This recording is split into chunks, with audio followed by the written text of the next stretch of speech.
Մամինասյան տեղեկացնեմ, որ Ծովինար Վարդանյանը Հայաստանի Հանրապետության ընտրված падգամավոր է, իշխող մեծամասնության ներկայացուցիչ եւ այն թիմի ներկայացուցիչն է, որը ձեզ եւ ձեր թիմին առնվազն 2 անգամ ջախջախել է ընտրություններում, ուստի խնդրում եմ ձեզ բանի մեջ պահեք,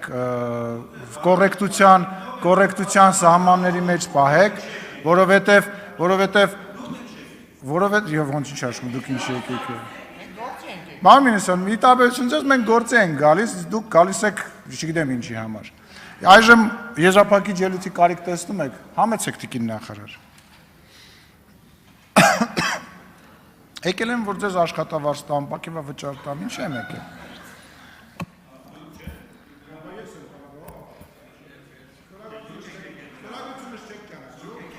Որ նամակ եք գրում ինձ ստորագրությունս չեք ճանաչում, որ դիմում եք ինձ չեք ճանաչում, լռեք, ես ագրեսիա չունեմ, իմ գործընկերների նկատմամբ ես ագրեսիա չունեմ։ Այ ագրեսիան ձեր նկատմամբ չի դադարելու եւ ավելանալու է, ասեցիք, ես ձեզ տեղեկացնում եմ։ Հանկարծ չմտածեք, որ ընտրություններից հետո այդ ագրեսիան են, որ կատակ էին անում անցավ։ Հանկարծ չմտածեք, խնդրեմ տիկին նախարար։ Շնորհակալություն, հարգելի գործընկերներ, իհարկե դեռ ժամանակ կունենանք ավելի մանրամասն անդրադառնալու, բայց ես